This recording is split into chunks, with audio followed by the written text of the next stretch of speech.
Yeah, Your Excellencies, ladies and gentlemen, it's a delight to welcome you to this General Assembly where we will be led the discussion by Dana Burnett of Times Higher Education. We will be guided through the process of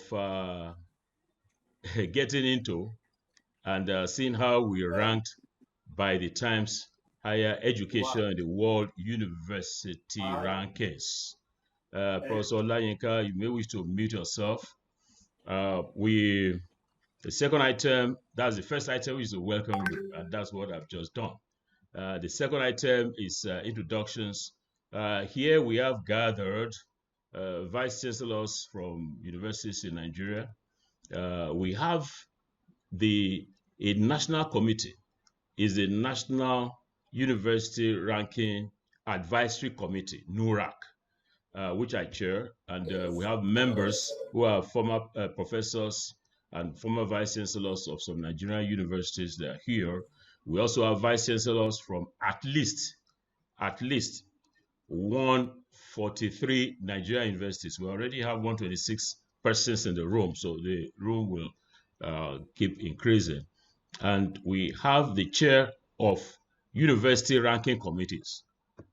Government has directed that all universities in Nigeria should set up university ranking committees.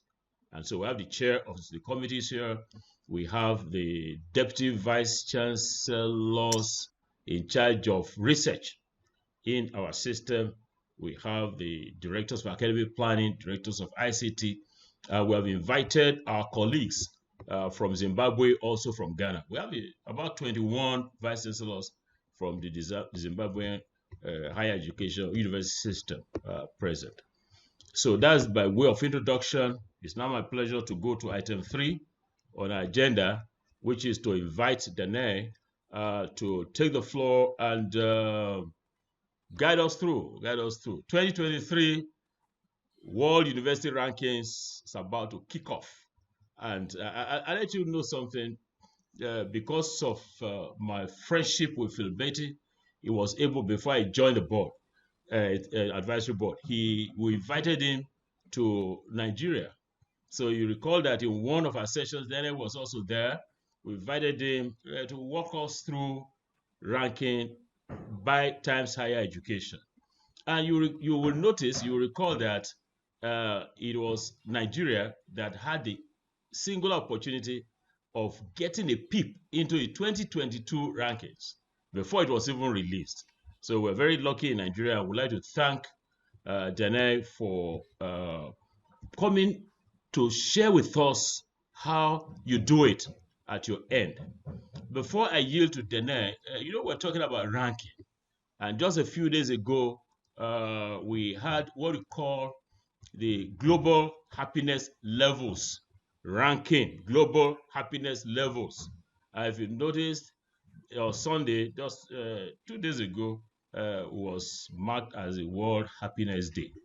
So see the ranking. You can see we in Africa, well, in terms of happiness, in terms of the indicators used, we are not that happy. We are not that happy. If you look at the spectrum here, the bluish end is the lowest score, not happy. You can see the unhappy face.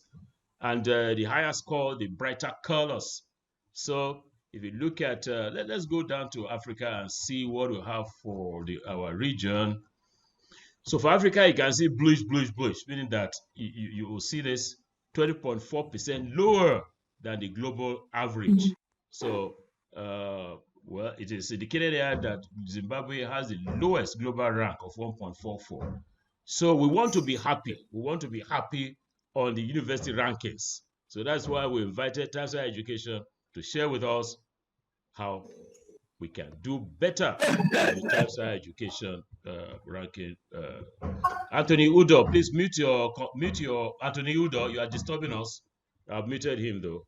So Dana, please take the floor. Thank you very much, Peter. Can you hear me well? Oh yes, fair to fine. Perfect. Just before everything, can I share my screen? Oh yes, you please. Want me to share my go screen? ahead. Yes, please do. Perfect. So let me do this first. Right. So first of all, thank you very much for this opportunity. I am very grateful, Peter, for the opportunity. I'm very honored to be here. For a quick presentation of myself, my name is Danae, and I work in the data team for THE. And my focus is the World University Rankings. So I've been working in this team for 5 years, and my work is to oversee the production of the World University Rankings. I am also the primary contact for Elsevier when we get the Biometrics data. And in general, I'm also liaising for the data collection and the data validation. And I believe I've been in touch with a few of you over the take part in the World University Rankings 2023. So the agenda for today, can you hear me well? Yes, although your the internet agenda for today will be, yes, let me just, maybe I will just close my, video just to be on the safe side. All right. So the agenda for today will be a brief presentation of THE. I will talk about the reasons to participate in the rankings. There will also be a part about the eligibility and the methodology. There will be a focus on the reputation and the biometrics part of the ranking. Then we will look through some charts at the Nigerian universities' performance in the rankings. And finally, I will talk to you about the data submission, the process and the timeline and the data we collect. And finally, any questions you may have, I will be more than happy to answer.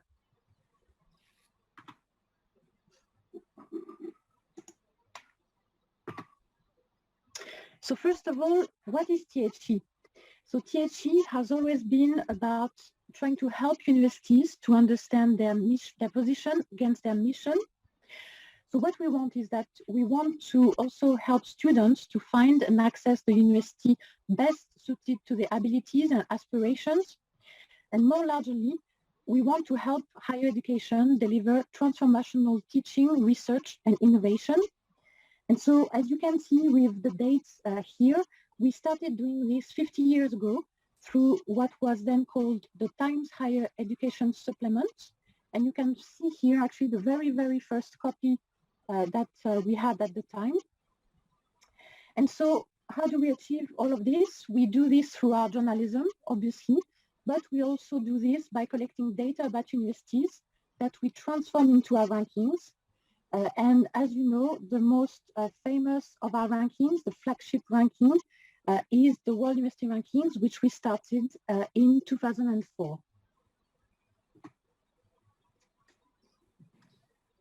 So there are several things that we do. We are not only the rankings, we do several other things. So first of all, we provide data solutions. So we have a platform that is called Data Points, and which provides data insights and analytics and benchmarking for universities. So for instance, a university that is have access to that can see their performance in the ranking against a set of peers. So for instance, other institutions in their country or internationally, and compare their performance with them. We also have consultancy solutions. So this is more, for anything that is not really covered by the data solutions we offer, we can have ad hoc consultancy solutions designed for university. We also have branding solutions. So this is basically to help universities build a global profile, visibility and reputation. So we can do this by through our university profiles, for instance, on our website, and also offer specific solutions on how university can build a university profile. We also have recruitment solutions, so trying to connect institutions with. And finally, we also have content. So what we call content is basically all of our articles and journalism that is produced by our amazing editorial team. And finally, we have events. This is something that Phil Beatty is very proud of. So we have summits and conferences around the world across the year in various parts of the world, even though now, most of them are based virtually post-pandemic.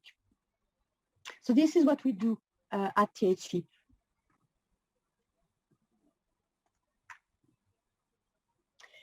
So this is also one of the questions that I know were asked by universities. So what are the benefits to take part in the rankings? Because we know it is a very time-consuming process for universities, and it's a lot of resources, and we are very conscious of that at THE. So there are several things that can how to say, be in the favor of argumentation for participating in the ranking. So first of all, it definitely increases your visibility on the world stage. And so to give an example, at THE, we do have 30 million annual visitors to THE, and this audience is very varied. So yes, there are 30 million annual visitors to THE. So, if you participate in the ranking, obviously you will be present on our website, and the audience, the THE audience, can have more easy access to visit your university website. And in terms of audience, we have a wide audience, so we can be students from all over the world, but we also have academics, obviously, who visit our website, as well as anyone involved in the administration of the university. And so which leads us to recruitment as well. So THE's rankings attract a huge number of prospective international students, as well as academics and university leaders. And we know that the university's ranking is a key factor that informs students' university research and decision-making process. Obviously, it's also about collaboration. So we know that rankings foster collaboration, such as research partnerships, student and faculty exchange programs, and alliances. So rankings can be important starting points to identify institutions with which to collaborate and partner, potentially. And so as I was talking in the previous slide, we also have obviously benchmarking. So university leaders have increasingly been using KPIs from ranking to inform the strategy and benchmark against peer institutions. And as you can see, we have a substantial database at THE, because we have over 9 million individual data points from 3,500 plus universities in over 100 countries and regions.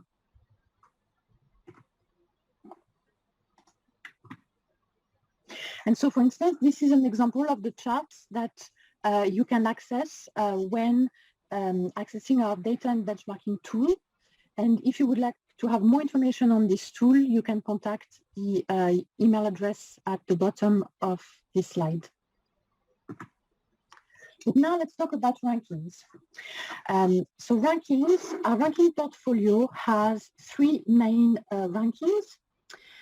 So first of all, on the left-hand side, you can see that we cover the teaching aspect, and we do this through our country-based rankings, one focusing on Japan and the other one on the United States. So we don't do this on a global stage because we know that the learning environment, the teaching is very, very specific to a country, a higher education system. So it is very difficult to find indicators that would work across the world. So we do it on a country basis. Then on the right-hand side, you can see that we also started looking at the impact universities have in delivering the Sustainable Development Goals of the United Nations. In terms of eligibility criteria for this ranking, as some of you may know, we accept all undergraduate or postgraduate higher education institutions, and there is no other criteria. So we don't have any research publication thresholds in place for that ranking. But our main ranking, the World University Rankings, which you can see in the middle here, which is research focused, so it looks at the research aspect. And for this ranking, we look at the most research-intensive universities in the world. And for that reason, there are some eligibility criteria that universities have to meet in order to be in the ranking. And these eligibility criteria, you have 3 of them. So, it's quite a short list. The first and most important one is the publication output threshold. Because so many of our indicators are based on research, we want to have a substantial research output that we can assess. So this is why we request for university to have at least 1,000 publications produced over the last 5 years. And for each of those 5 years, an institution needs to have at least 150 publications for each of these years. We don't look at postgraduate only institutions, so universities need to also teach at the first level of higher education, which is the undergraduate level. And finally, the third and last point is that universities need to have, to teach across a range of subjects. So they shouldn't be too specialized. They need to be comprehensive. And so there is no cost to participate in THE's rankings. As some of you have already done, you can just email profilerankings@timeseducation.com to start the process. And I will go into more details about the process later on. So I'm sorry, I know there are some people from Zimbabwe and Ghana, but I just focused on Nigeria in the World University Rankings here. So we know that in Nigeria, we have 6 universities that are ranked, and we have 1 reporter, and I will explain what the reporter means later on. And so the highest position from a Nigerian university achieved in the World University Ranking is the University of Ibadan in the 401-500 range. And so you can see on the right-hand side how the ranking table looks like on the website if you filter by Nigeria. Now let's look at the data we collect for the World University Rankings. So universities, first of all, they have to actively submit data to us. And I know some of you have already started doing this process. So we will not gather the data from external sources.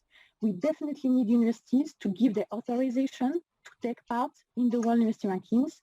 And so they need to sign up their data and confirm it is right and matches our definitions. And this data will go through a series of validation checks to ensure consistency, integrity, and quality.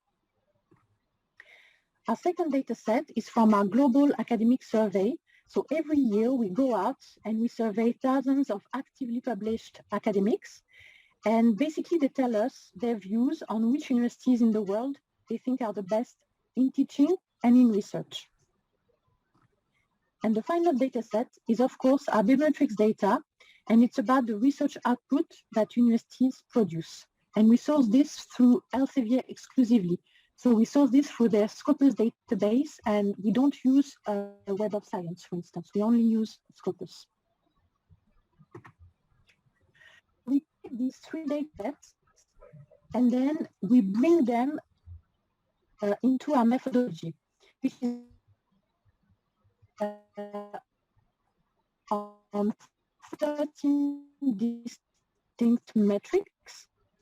So you can see them on the left-hand side. You have 13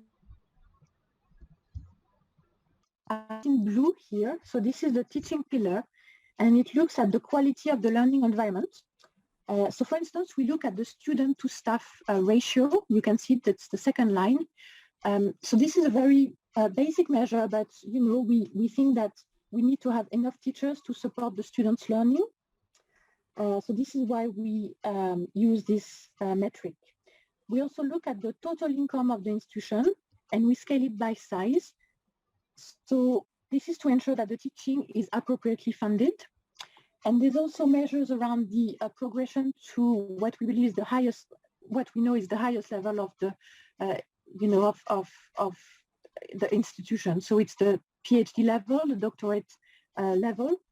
So this is why you have a doctorate awarded to undergraduate degrees awarded and a doctorate awarded to staff metric. And finally, we look at the teaching reputation. We also have the research pillar, which you can see in dark orange here.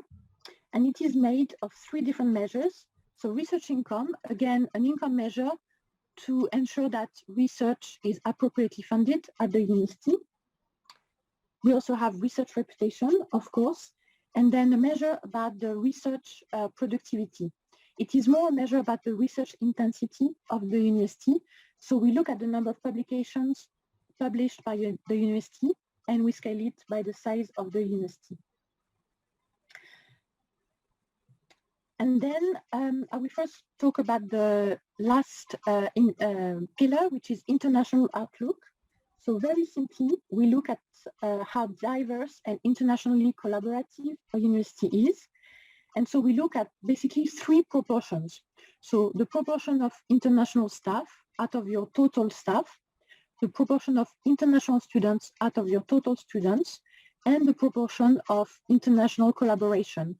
So basically the number of papers at your university that has at least one international co-author.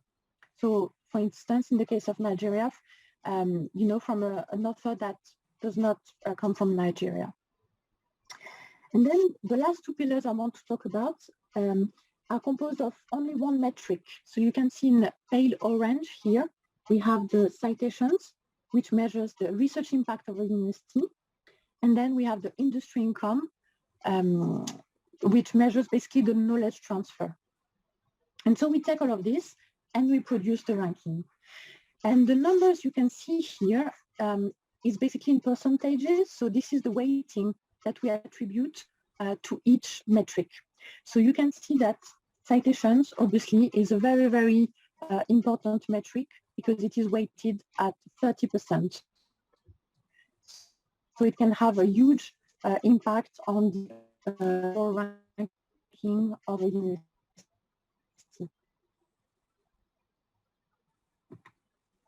So a few words here, in terms of the considered the data given by around 22,000 voters, and it was a total of 286,000 votes. So obviously a respondent can vote for several universities, so this is why it ends up being a larger number. For the biometrics, we look at 14.4 million publications, and this is coming from Elsevier's Scopus database. And we look at 108 million citations to these publications. And finally, in the latest World University Rankings, we had a total of 2,112 universities submitting data to us. And out of this number, 1,662 were ranked and 450 were reporters. So now, what does this reporter status mean? So reporter is a new status that we have implemented this year for the first time. And basically it recognizes universities that have been through the trouble of collecting and submitting data to us, even though they didn't meet the criteria to appear in the ranking. So if you remember at the beginning, I talked about those criteria. So for instance, any institution who did not meet the 1,000 publication threshold will not be in the ranking, but they will have this reporter status. So actually, they will be part of the table that we have on our website, but they will be listed alphabetically at the end of the ranking. And again, we were talking about visibility. Even if they don't rank, they are given a visibility in the ranking because, we know students will have a look at this table and they will also see those institutions in the table.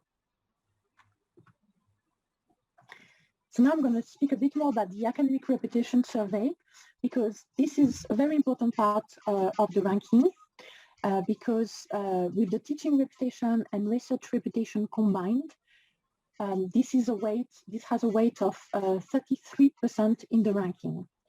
So for this, we don't need any data coming from you, because we do run annually a reputation survey. So usually we run it between October and March every year. And so we get a lot of responses that we then process. And so we have a few principles that, we apply because we want to achieve the best representation possible, of the views of academics around the world. So first of all, the academics are randomly selected and it's by invitation only. So we try to keep control of who we invite. We don't want institutions cannot submit list of academics or something like that, but it is randomly selected. But we do select only active academics. So we want academics that, are still involved in research, still publishing. So we look at academics who have published in the last 5 years. And finally, we also balance it by geography. So we really try to make sure that we represent the global distribution of academics around the world as based on the UNESCO data. So for instance, if, completely random numbers here, but if 4% of the total academics of the world are based in Nigeria, then we will ensure that, we kind of consider that proportion when we send the invitations. And similarly, we also balance by subject. So if 4% of the academics around the world have a specialty of engineering, we will also try to match that distribution when we send the survey. And so the survey takes roughly 10, 20 minutes to fill in, and respondents are questioned as experts of their discipline. They are asked to nominate up to 15 universities that they believe are the best in research and in teaching, and both in general, but also in their direct experience. And finally, we want to reach out to as many people as we can, so we translated it into 12 different languages.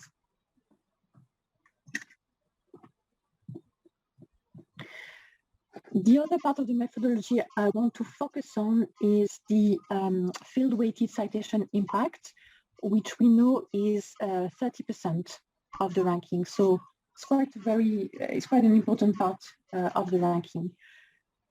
So very briefly, the principle behind that is that we want to calculate the average number of citations that a piece of research for an institution receives. And in order to do that, we will normalize by 3 dimensions. And those 3 dimensions are the year, the type of publication, and the subject. And the Rubik's Cube that you can see on the right represents those 3 dimensions. So you can see that you have those 5 types of publications that we consider: papers, reviews, conference proceedings, books, and book chapters. We have the 5 years, for instance. You can see the 5 years that we will consider for the next rankings here. So 2017, 18, 19, 20, and 21. And then we also look at 334 different subjects, so very granular level. And so why do we do that? Because, for instance, we know that a paper from 2021 is more recent. It will have less time to accrue citations. So we are aware of that. We also know that the type of publication has an impact on the number of citations received. And finally, we know that, maybe a paper in English literature will have much less citations than a paper in clinical sciences, for instance. So this is why within each cell, we compare a paper to the average. So we see what is the global average, and we will compare the paper from a university against that average. And then we average these scores across the university. So there are other things at play, but that's the basic principle here. Actually, these other things at play are explained here. So I know that a lot of questions get from universities, especially when they look at SciVal and Scopus, which are Elsevier's databases.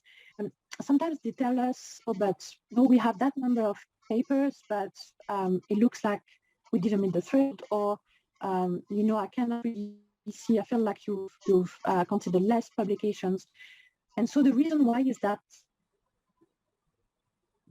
sorry for the connection. Sorry. So the reason why is that we will look at, there's some processing happening. So we look at the Scopus database, we look at the Scopus affiliation section for the university, and it usually comes from the SciVal profile. This is also why it's important that you liaise with Elsevier, and THE can actually help you doing that. So we can put you in touch with Elsevier, which I know I have done for a few Nigerian universities already. so that you can make sure to verify and make sure that your publications are well, considered for the ranking.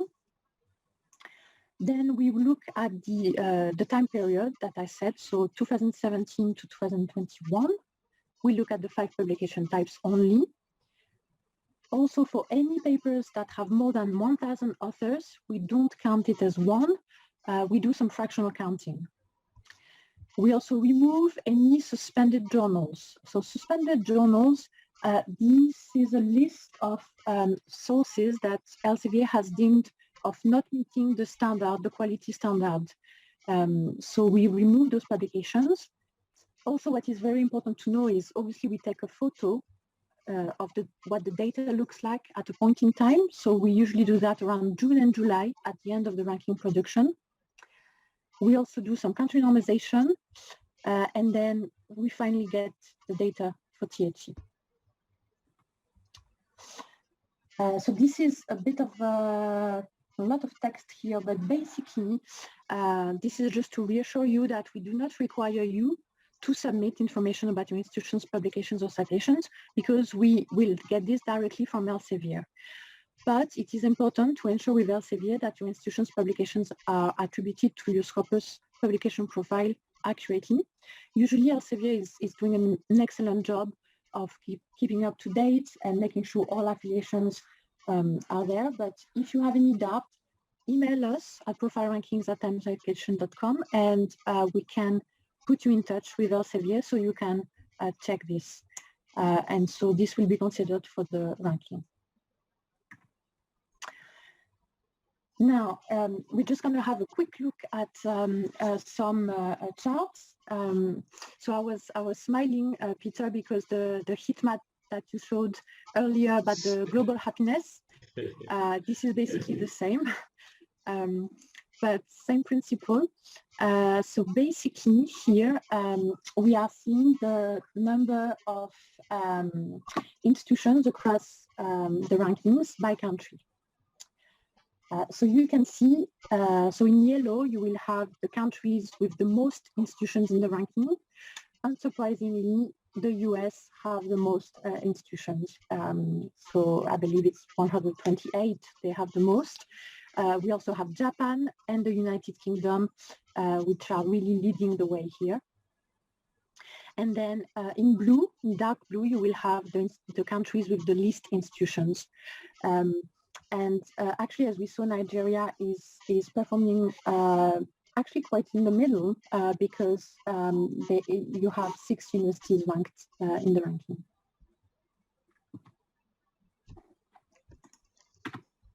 And so this is a bit of a focus on Africa. So many countries still do not have any institutions in the ranking.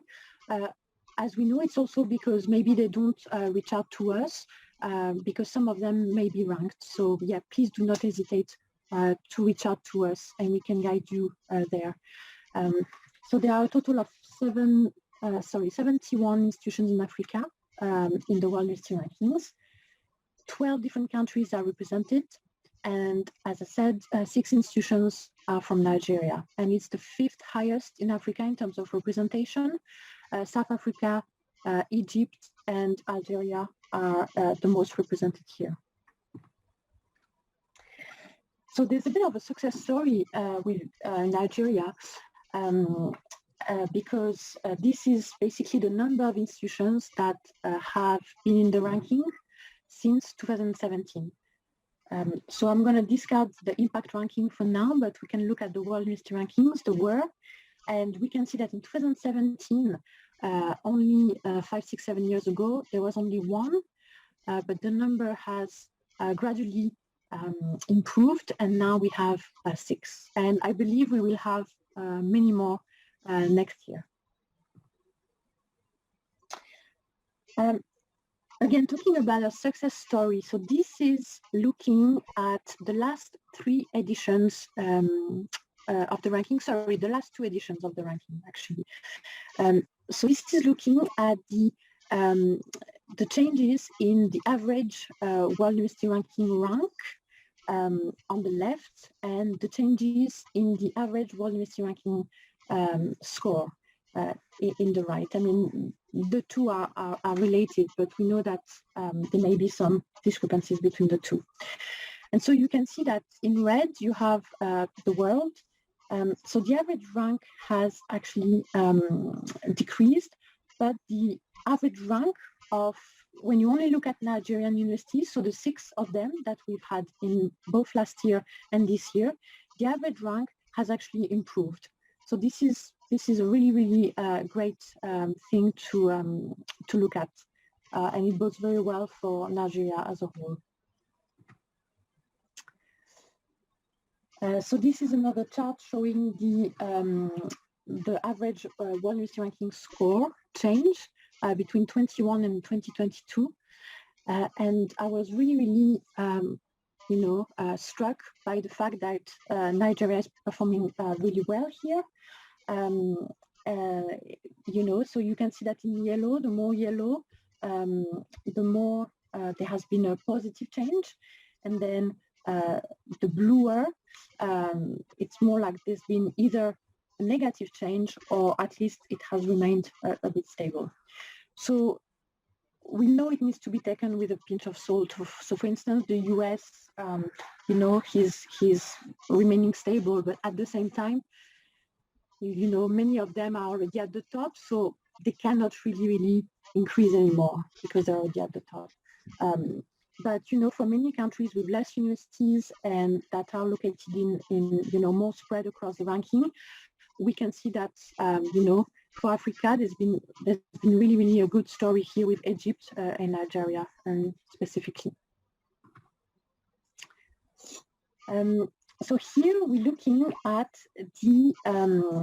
basically the performance of Nigeria as a whole. So when I say Nigeria as a whole, it's the 6 universities in Nigeria, and we look at the distribution of the scores of those 6 Nigerian universities into each of the metrics. So for instance, if we look at, let's look at doctorates awarded to staff, which is the second box plot. So on the left, you can see the boxes for Nigeria. So this is the distribution of the scores for the doctorates awarded to staff.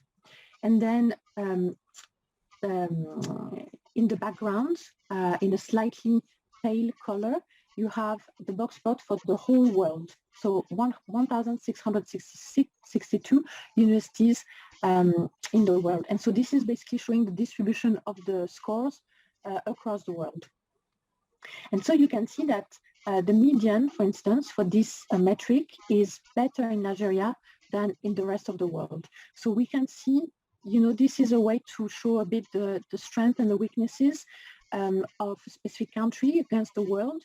So we can see that Nigeria is performing very well in this indicator, which is really great. However, for instance, if I take for instance, let's take the industry income to staff, which is the pink. Here you can see that, first of all, the distribution of the scores is quite low. So we can see that all 6 Nigerian universities are performing quite similarly. And this is quite low compared to the rest of the world. But another good story would be citations in purple here. You can see that there's also really wide distribution of scores. So Nigerian universities will perform very differently. You will have some that score very highly and some others that score more poorly. I think international co-authorship also, which is the second to last metric, is quite interesting as well. There seems to be a pattern in Nigeria where you have really similar scores in terms of international collaboration, and this is better than the global average. So here are a few things, for instance, that you can see, and the more we have universities obviously participating into the ranking, the more accurate and we can the more accurate analysis we can do for the country as a whole. And so here we're looking at, again, we're looking at the pillar score change between last year and this year's ranking. And what really struck me is that, again, as we saw in the other charts, the heat map world chart, we can see that Nigeria is progressing more rapidly than the world in a few pillars. Citations is very obvious here, but also international pillar and research. Industry income, it is not progressing as rapidly, for instance. I think I will go very quickly on this one, but this was a comparison between Nigeria and Africa as a whole. And I was just looking at some of the data here that I found quite interesting. So for instance, we saw in the earlier chart that was comparing Nigeria against the world, we could see that the international co-authorship in Nigeria was better than the rest of the world. But here we can see that it is not performing as well, for instance, as other, as the rest, as Africa as a whole. So there were some, interesting things I think to mention here. And so again, this is a similar chart, just looking at the progression of the score in the last 2 years of the ranking. And here, Nigeria is also progressing faster than the rest of Africa. But it is progressing actually more quickly in international outlook, which is also quite interesting. I will finish with the last chart, and then we can move on to the data submission part. So as part of the World University Rankings, we also publish subject rankings. And so here we can see that Nigerian universities are quite well represented across our 11 subject rankings. So especially, you see all 6 universities that are ranked in the overall World University Rankings are also showing in social sciences, physical sciences, and engineering. Then you have 5 of them in life sciences and clinical and health, only 3 in business and economics, 2 in education, and then finally only 1 in law, computer science, and arts and humanities. And then the chart on the right is basically showing the percentage of universities with subjects ranked in the World University Rankings. So you can see the world in red, and then Nigeria in blue. So obviously we said that obviously it's at the top for engineering, physical sciences, and social sciences, because all 6, ranked Nigerian universities are also featuring in those subjects. But I found interesting, and you know your universities more than me, that I feel like Nigerian universities are performing very well across STEM subjects, so engineering, physical sciences, life sciences, and clinical and health. But for instance, there is only 1 in computer science. So this is what I can say about the Nigerian universities in the ranking. And if you have any questions, we can maybe leave them for the end.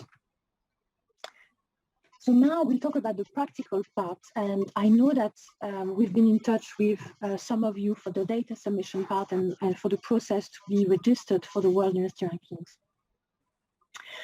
So as we said, we source the reputation and biometrics data separately, but we will need your help for the institutional data. So the first step is to nominate a data provider. And some of you may have already done that throughout our last email exchanges. So this person will be the person at your university that will be responsible for having access to our portal, which is the platform, the online platform, secure online platform, under which we collect the data. So you need to nominate this person and then email us at Profile Rankings with the contact details of this person. Once we have these contact details, we will give a login details for this person to access our THE data collection portal. And the portal will be open, obviously, between 10th of January 2022 and 30th of March 2022. So we know that, it's only 8 days before the data collection portal closes, but don't worry, there are possibilities for extensions. So we can give 1 week, 2 weeks extensions, and we are here to help you if you have any questions about that. And I will show you a bit how it looks like, how the portal looks like, so you can be familiar with the process. So once you log in to the portal, you will see this screen. So you have an introduction page, and you have all of the stages of the data collection process. So first of all, the introduction page basically tells you, gives you the data collection materials that I really recommend you to download and read through. There are 12 different languages, and this is where you will see the data definitions. So you will know what you need to submit for each data point, which categories are included or not, how to calculate the full-time equivalent, how to do the subject mapping. So all of this will be there. The second tab that you can see here is the institution profile. So this is basically a place where you can have a look at some of the data for university, like the address, the telephone number, the year of foundation, some of which you can change, some of which you cannot, but you can always email us and we can change it for you. The third tab is the data tab, which is the most important one, and this is where you will be able to actually enter the data. You also have some notes. If you want to give us some more information on a specific data point, you can enter your explanation there. And finally, the last part is the review, print, and submit page, where you can review the data. You can also print it for your records for the university. And then you can submit the data. And by submitting the data, you are officially registering your participation for the World University Rankings. Now, what is the data we collect? So we collect data at the institution level and in our 11 subjects. So you can see the 11 subjects at the right-hand side. And we know that this may not necessarily match your university structure. So you may have departments and schools that do not necessarily fit perfectly that model. So this is why we have subject mappings to help you categorize your programs into our 11 subject breakdown. And so the data we request is staff and international staff, students and international students, undergraduate degrees awarded and doctorates awarded, and income data. And if you remember at the beginning when I talked about the methodology, you can see that this is how some of this data will end up being in the metrics that produce the ranking. I want to add that it's very important, even though, for instance, you may have hopes only to be in the World University Rankings overall, maybe you think you will not be in the subject rankings, but even for the overall World University Rankings, we do use subject level data to calculate our metrics. So it is very important to give us a very complete view of your university. I also want to add that this year we have added to the data collection a new field, which is outbound exchange students, but this is just an exploratory data collection and it will not be used in this year's ranking, but we may use it in the future, when we improve the methodology of the ranking. And now finally, I just want to show you how the portal looks like for the main tab, which is the data tab. So you can see here that you can fill in the numbers here. We do ask for the data relative to the year 2020. So for the year ending in 2020. In most cases, for most universities around the world, it will be the academic year 2019 to 2020. And we do not ask for 2021 data or 2022 data because we have noticed around the world the 2020 data, so 2 years prior to the current year, is usually the data that is the most complete for all universities, that they will have it in their system, they will have done the reporting and everything. So this is why we use data from 2 years ago. For the universities that have participated last year, they will also be able to see what data was entered last year. So it is very useful as well for comparison purpose. And so you need to fill in this data, and then you need to click Review, Print, and submit the data, and you will receive an automatic email that says, we have, your data has properly submitted. Thank you for your participation. So thank you for submitting data to the World List rankings. And then in April, May, we usually contact universities just to verify some numbers. If we notice some year-on-year variation, or if we cross-check against publicly available data, we notice some discrepancies. So we will just ask you, for some clarifications. And then finally, when the ranking is done, we will email you 48 hours ahead of the World University Rankings publication to let you know if your university is ranked. And if it's not ranked, we will give you the reason why it's not ranked. Maybe it did not meet the publication threshold, for instance. And so this year, the World University Rankings will be published a bit later than usual. Usually it's in September, but this year it will be in October. And that is it for me. I hope it was informative, and I am here if you have any additional questions. Thank you very much. Thank you so very much, Danai. You've done so well. We have enjoyed thoroughly your presentation. There's an echo coming from somewhere. I don't know where it is. So we sent some questions to Danai. Apparently, the answers may have, of some of them, may have come out from the presentations. So this session is meant for an hour. We have about 7 minutes, but because of the importance of it, we're going to extend it for another 20 minutes. So we'll take questions from the room, and what you need to do is just give us the electronic hand, and we'll go in batches. And as soon as we are like 10 minutes into it, I will then stop and yield to Danai to please respond. I'd like you to note that, only 6 universities from the 205 universities in Nigeria have participated in the the World University Rankings. Now, you see the 6, the press, the Nigerian press, will now shout all over the roof that this university is the best in Nigeria. And I kept telling you that if many of us, Saka Mahmoud, can you please stop sharing your screen, please? That if many of us, like minimum of about 100, if we enroll for the World University Rankings, it will be clear that it will be a nice competition. So having only 6, for me, I'm not happy. The happiness index, I'm not happy. So that is why many of Nigerian universities that I will have noticed. I can see Tristan there. Tristan, I give you my salute.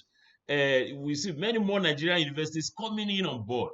Many universities from Zimbabwe, from Ghana, from all over Africa. That's the way to go. So I'm happy that is on. Danai, maybe I ask the first question. Why wait till the end to let me know this university that I have not been ranked? Why don't you, at some point in the process, tell me that I've met the publication threshold, I've met all this, and I'm now in the process of being ranked, rather than wait till the end for me to know my fate? I'm thinking that after the April validation, maybe June, July or something, before the rankings, long before the rankings come out, you'll be able to let me know that, oh, I'm not going to be ranked, but I'm going to be in the reporter category. And talking about reporter category, I like to commend Times Higher Education for putting in that category, because now about 100 Nigerian universities will get on board, but maybe 60, 70 or less may have qualified, but the rest will come as reporters, and that's good publicity for your universities. So I don't imagine that any Nigerian university will run shy of getting onto the world university rankings by Times Higher Education. So please just make a note of my question, and I'm going to take these three. Professor Abdullahi Mohammed, introduce yourself, and then you ask a question. Make it brief. I will go to Professor Obialo Chinedu Blessing Mike, and then Professor Solomon Olatunji from University of Jos. Please take the floor in that order. Well, if Professor Abdullahi is not ready, now let's Professor Obialo Chinedu take the floor. You know our rules here. Thank you very much. Thank you very much, Facilitator General. Thank you. I'm Professor Abdullahi Mohammed, the Director of Academic Planning at FET Mina. Daniel, thank you very much for your wonderful presentation. We have, at FET Mina, we have registered for the World University Ranking, and we are collecting our data. But the question I want to ask, somewhere I saw institutional perimeter. I don't know what that information means. Thank you very much. Thank you. Obialo Chinedu, if you are not ready, Solomon Olatunji, take the floor, sir. Thank you very much, sir. Please go on, Professor Olatunji. Obialo was not ready, so let's go. Okay, sir. Thank you very much. Thank you, the presenter. My question is very brief. Under how to take part, I read through this thing thoroughly yesterday, and apart from the data provider, you also mentioned something about data validator or authenticator. I would need a little explanation about that. Thank you very much. Is it that? Yes. You will get the explanation. Professor Obialo Chinedu Blessing, you have to share your screen. Excuse me, you have to share your video. Let's see you. Okay, she's not ready. Professor Priye Iyala Amadi. Good evening, sir. No. I'm moving on to Professor Priye Iyala Amadi. Yes. Hello. Good day. Yes, thanks. This is a very enlightening one. You spoke to us sometime ago last week. Now, teaching reputation versus academic reputation. Are we talking about the same thing? Thank you very much. All right, thank you. Back to Professor Obialo Chinedu Blessing. Yes, please. Take the floor. Good evening. My question is this. Introduce yourself. Now listen, everybody. You have to introduce yourself. You have to tell us who you are and which institution you are representing. Okay, my name is Dr. Mrs. Obialo.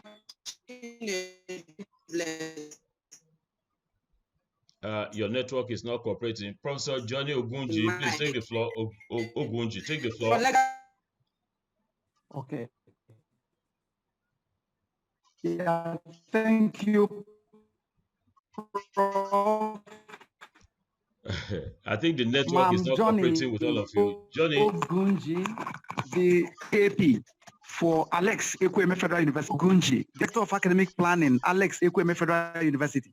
My question is, I heard the presenter mention that all papers that must be included in the measure for any university must have the address of that university.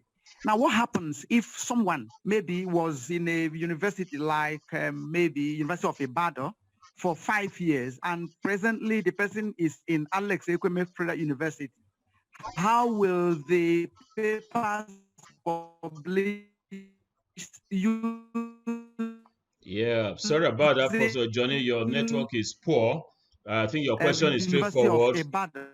Yes. Count for the current university where the lecturer is. Thank you. Professor Ladibi, you take the floor. Introduce yourself. Thank you very much, sir. I'm Dr. Adibi Shola John from the JP Landmark University. If you look at the database you mentioned Scopus database and the Scriber database. And to me, there seems to be a slight difference between the two databases. So which one exactly are you using for your ranking? Thank you. Very good, sharp and sweet. Thank you, DAP Landmark University. I think we'll stay with the questions that we have in the pot for now. So back to you, Danai, for your answers. Thank you very much. So I took some notes here. So I will go back to the first question. Peter, I think it was your question. It was about, so why wait until, the very end, so 48 hours before the ranking is published to tell you if you're ranked or if you're going to be a reporter. So there are several reasons for that. So first of all, we are always waiting for the Elsevier data, first of all, because we know that, the most important reason why a university will not be ranked is because of the publication threshold. So by the way, out of 100% of universities who submit data, 25% will not be ranked, and it's mostly because of not meeting the publication threshold. So first of all, we need to wait until we get the data from Elsevier. For some institutions, actually, we can already give you an indication. So you can already email us, and we can look at SciVal. I will reply to the Scopus and SciVal question later, but we can look at SciVal and we can have an indication if a university is really, really far from the threshold or not. So we can already give you that information. Good. However, some institutions, they are at the cusp, they are like, you don't know if they're going to be fall in or fall out. So we need to wait until we get Elsevier's data in June, July. Very good. That's the first thing. However, we are producing something and we know things can change to the last minute. So we know that, for instance, maybe Elsevier will get back to us in the middle of summer and say, oh, actually this university will be in the ranking. So we give the contingency for any corrections that we may have until we are ready for publication. So, and also it's part of, I guess, the kind of excitement of the ranking as well. So, there may be a part of that as well, but we can give some indication already. The only exciting thing is that when you are really at the cusp, we may not know until quite later in the process, until July. But that's basically, it. Thank you. On this note, the reporter status is also very important, as you noted, Peter, because previously we didn't have an idea of how many universities submitted data for the ranking because they were hidden. They were, it was the iceberg. The tip of the iceberg was the ranked universities that were featuring in the ranking. But maybe many universities were engaged in the rankings and submitting data, but we didn't see those who didn't meet the threshold. So this is a really great addition because any university, regardless of their publications output, can have a place in the table, even though they are not ranked. The second question was about the institutional perimeter. So this is more practical question about the data we request in the THE data collection portal when you log in. So the institutional perimeter, I'm actually thinking maybe I can share briefly my screen so it will be a bit clearer for everyone. Let me share my screen very briefly. So here you can see the institution profile page for the World University Rankings in the data collection portal. So you can see that, so this is our dummy account for Times for Education, but you can see that you can make some amendments for the year of foundation, everything. Some things you cannot change, but you can request to have it changed by emailing us. The question was about the institutional perimeter. So, by the way, providing this or not will not impact your place in the ranking. We do not use this information in the ranking. This is an additional, optional thing we're doing to try to understand better the makeup of institutions. So you can see that, it may not really concern universities in Nigeria, for instance, but there may be some institutions that have satellite campuses. So we know that universities in the US have those systems, university systems. You may have overseas campuses, business schools, medical schools, and everything. So we want to understand, in some cases, if you're going to include this if you're going to include, for instance, data for your overseas campus in the data submission for the World University Rankings. So we want to know if you exclude it or include it. And this is also helping us making sure that we match the data with Elsevier. So we make sure to include or exclude any of these additional components, for instance.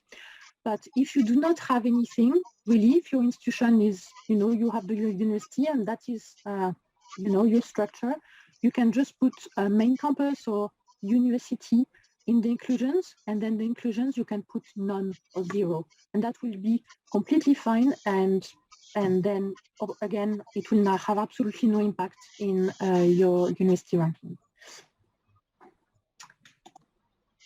So I hope it was clear. The third question was about the data provider and approver information that we request. So basically, we do ask for 2 types of contacts at your university, but the most important is the data provider. So we ask for the contact details of a data provider and the contact details of an approver. Data providers, they will have access to the data collection portal, they can enter and submit data, and approvers can do the same. But usually the data provider will be someone working at the institution planning department. For instance, it will be the people that will actually enter the data for the ranking. And we do like to also have the contact details of an approver, for instance, but the approver, they will have the same access as the data provider, but usually they can be a bit more senior and, they can maybe represent the institution, for instance. But in a nutshell, it is not, it is the most important that we need to have is a data provider for sure, and then an approver is an optional additional person that you can have. But I would say it's always nice to have at least 2 people, maybe, who have access to the portal, because you don't know what can happen. Maybe sometimes the emails will not reach you or this kind of thing. So it's quite nice to have at least 2 people who have access to the platform. The 4th question, please let me know if you want any more information. The 4th question was about the academic reputation, teaching reputation, and research reputation. So yes, it was maybe a bit confusing. So we talk about academic reputation as a whole because we survey academics, we survey scholars, we survey researchers, as many of you are, to have their views on the universities they consider the best in the world, in your field of expertise. And then if you want, you can break down the academic reputation into 2 parts. So you can break this down into teaching reputation and research reputation, because when we run the survey, we will ask 2 main questions to the academics. We will ask, in your view, which universities do you think are the best in research in your field of expertise? And we also ask the question separately, who, in your view, are the best universities in terms of teaching in your field of expertise? And so these 2 questions, separate questions, will respectively feed into the research reputation and the teaching reputation. Fine. No, there's 2 more questions. The 5th question was about so it cut down, but I think I got the question. So it was about the author's affiliation. You were asking if what affiliation do you consider? Because, for instance, you will have if Peter, for instance, works for University A right now, but 3 years ago he worked for University B. So what do we consider when we consider the research output? And so basically, it is very important to know that we do not look at the author really. we do not look at the author's affiliation. We look at the paper's affiliation. So at the time the paper was published, the author signed with his affiliation or her affiliation at the time. And so this is what we will look at, the paper's affiliation at the time. And then the sixth and last question was about Scopus and Cyval, and that's a really good question, because I got also very confused at the beginning. So in a nutshell, Elsevier, Cyval, Scopus. Elsevier is the company, and they are our partner. We get all of the biometrics data from them in terms of publications and citations. So this is the company. Scopus is really their database, their core database. So this is where you will get what you know as Scopus affiliations. So each of those Scopus affiliations have an ID, and this is where the papers will have Scopus affiliation, for instance. So this is the really granular data. And actually, if you have access to Scopus, you can really have a look at papers, and it is at a very granular level. But Elsevier has also produced on top of their Scopus database Cyval, which is more an analytical tool, but you can also do a lot of benchmarking, and it's quite data heavy as well. But it will be more like the kind of tool that people can use to benchmark and to have a look more at the institution level. So it's quite interesting that Cyval is more at the overarching institution level. So if you go to Cyval, you will see that you will have a profile for an institution, a university, but you may have for an institution a lot of Scopus affiliations, like you can have 100 affiliations under a Cyval institution with all of the departments, all of the laboratories that are connected to a Cyval university. By the way, I'm not from Elsevier, so I'm sure this explanation was probably a bit rough and not necessarily super accurate, but that is the principle. Wonderful. Thank you so very much, Danae. We are overshot at time, but it's not easy to get Danae and all the members of the Times Higher Education Group to come and interact with us. So I'm going to take the 4 persons whose hands are up, and I would like to plead with you. I'm dropping Taufik Salako because you're just coming in now. I can't take you. I'll just take the 4 persons whose hands are up, and please make your intervention very brief so that Danae can respond very quickly, and we will ask Professor Matuanya to take the floor. Please introduce yourselves, all the people that I'm going to call on. Professor Matuanya is starting. Professor John Boicheme is next. Professor Gazi Okpara is next, and we're anchoring with Professor Adelodun Kolapo. Please take the floor in that order. All right, Professor John Bull, take the floor. Professor Tuanya is not unmuting himself. Yes. 2 questions straight away. Yes, sir. Go ahead. Yes. Question number 1, you said the publications of 2022 may not be put into effect because the citations will be very minimal. I want to know the scoring guideline for that. Question number 2, sir. There are disciplines that are prone to having more publications than the others. What is the ranking criteria for those disciplines that are prone to having more publications than the others? She mentioned in the course of the lecture. Yeah. Thank you, sir. No, I asked you to introduce yourself, so please follow the guidelines. I say introduce yourself before the question. Please do that. Okay, now. I'm Professor John Buliteme, the Director of Academic Planning, Michael Okpara, University of Agriculture. Wonderful, thank you, sir. Right, Professor Matuanya, yes. Thank you very much, Facilitator General. My own is introduce yourself, sir. Look, this is very simple. My name is Professor Isaac Natwaya, BBC Research, Madonna University, Nigeria. My own is a plea. If it is possible for us to have a copy of this presentation of Daniel's. Thank you. No problem. We will look at that. Professor Gazi Okpara, yes. Thank you very much. Thank you for this great outing. I am Gazi Okpara, Abia State University Director of Academic Planning. Mine is in respect of the Elsevier, the publication platform used by THE.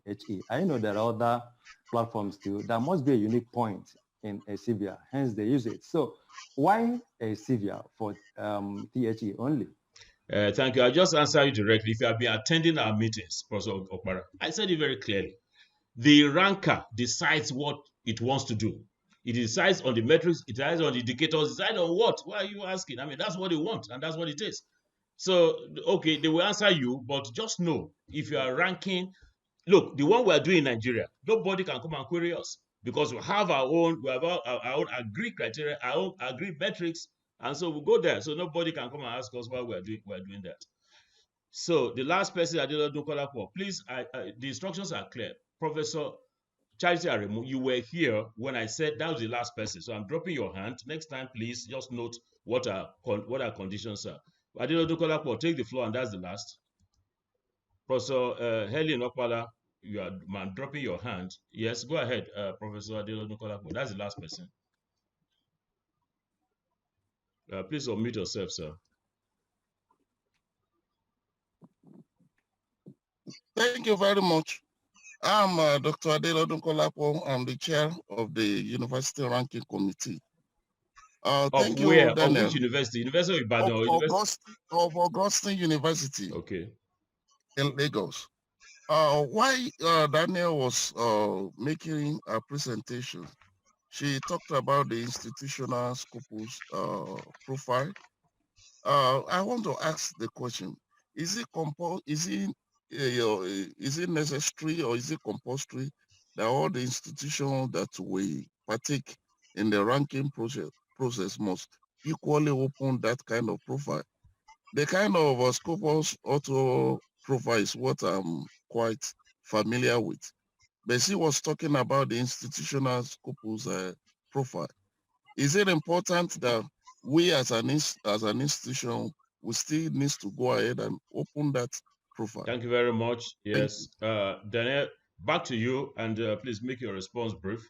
Daniel's email ID is known, so please send your questions to her. And please, let's know what our rules are in our General Assembly. When we say it's for an hour, it's for an hour. We only extended this, and when we say that we only take 4 people, the others, like Elinopwa, now raising your hand after the 4 people, that is not in good spirit. Back to you, Daniel. Thank you, Peter. Maybe for everyone who didn't have time to ask their question, you can email us at profilerankings@timeseducation.com, and we will be happy to reply any additional questions. So the first question was about the citations in 2022 and the publication rates and citation rates according to the subject. So basically, first of all, we will not include citations or publications in 2022 because the year is currently happening, so we're not including those. But maybe we're referring to the 2021 year that is finished. So for the World University Rankings, we will consider the publications published between the 1st of January 2017 and the 31st of December 2021. So this is what we will consider because those years are finished.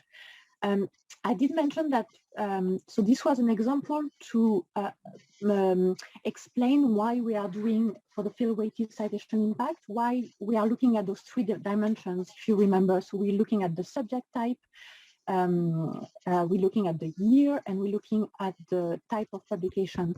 And so this is because when we do the citation impact, we want to compare the, the citations received by your paper against the global average. And so we need to use those dimensions because we know that a paper from 2021 will not have the same number of citations on average than a paper from 2017 that will have more time to get citations. So this was just a way to show you that we are trying to compare apples and apples and oranges and oranges. And so this is why we use time as one of the dimensions that we consider here.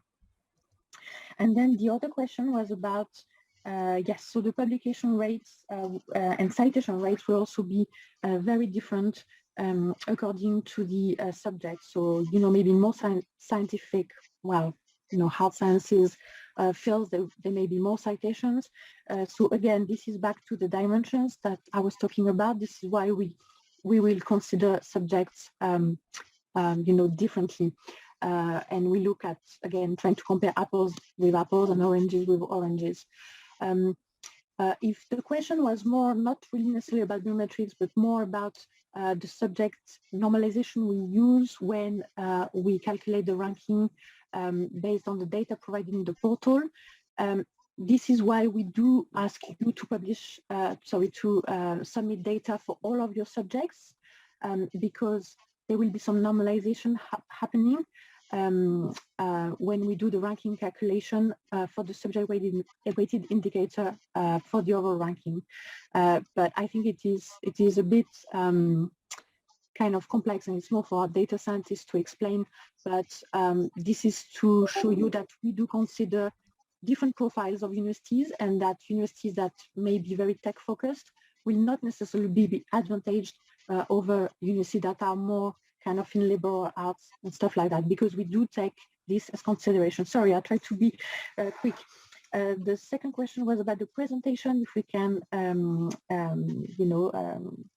share it. I see no problem with that. So maybe Peter, I can liaise with you, and then you can do. Finally, the third question was about why Elsevier. I mean, there are two main biometrics databases here, providers. So you have Elsevier, and then you have Clarivate. And so we chose to partner with Elsevier because we had to choose a partner. But Elsevier uses Scopus, Clarivate uses Web of Science, and both databases are extremely good, well furnished, and very comprehensive. So yes, that's it for that. And then the fourth question was about the institutional Scopus profile, and if it's compulsory, mandatory to liaise with Elsevier on that. It is not, but if you have any doubts, I think generally, from what I could see is that I could see that African universities seem to have well in place in Scopus, and there's not necessarily need for contacting Elsevier to ensure that. But if you have any doubts, it's always good to do. And again, at THE, we can put you in touch with the relevant people. So if you email us, we can put you in touch with Elsevier. Thank you again, Danai, for answering those questions in a very elucidative way. We've now come to the end of this webinar, where we got an expansive information on how we proceed with the 2023 World University Rankings in terms of our preparation. So my closing word will be for us in Africa, Nigeria, in this case, Zimbabwe here, Ghana here, to strive to get into that, get onto the train. The train will leave the station next week. So do your best. Well, although then I said that keep the train a little bit before leaving the station. So let us all strive. Professor Atuanya, I can see you smiling already that your university is already on the train. So let's do that. We will ask Tristan. Tristan, we're looking forward to our April meeting with the group in, I think, early April. I'm going to ask Professor Ngozi Odu of PAMO. If you are there, ma'am, I'm asking you to unmute, but I cannot see you again. Oh, you're there. Professor Ngozi Odu, who is the Director of Academic Planning, I think she's one of our leaders. I know. How will I not know? No, I'm not asking about. I'm talking about the ranking group that will belong. But we're very delighted about what you're doing in PAMO University. And we're asking you to move a short vote of thanks for our colleagues from Times Higher Education. Yes, Professor Ngozi, do you? Okay. Well, thank you, sir. On behalf of the entire DAP League and the members of the Assembly, I wish to profoundly appreciate the Times Higher Education team. You have done a marvelous job. You have inspired us. And I want to tell you that you will see the difference. You will see the African nations rise in terms of being relevant in your ranking. I also want to take the opportunity to thank our Facilitator General for being there, ensuring that we put out our best. And to all members of this group, I want to say, we will never let Nigeria down. We'll never let Africa down. Thank you very much indeed for the great opportunity. Thank you and bye-bye. Thank you very much. Thank you, very wonderful vote of thanks. Can we all collectively thank Professor Ngozi Odu and everybody that is present here? So that brings us to the end. I have two announcements for you. One is that the video of this session, you will get a link of it. The PowerPoint file of this session of the presentation, but then you're also going to get a copy of it. How about that? And is that wonderful? All right then. So till later. Bye bye, one and all. Bye bye.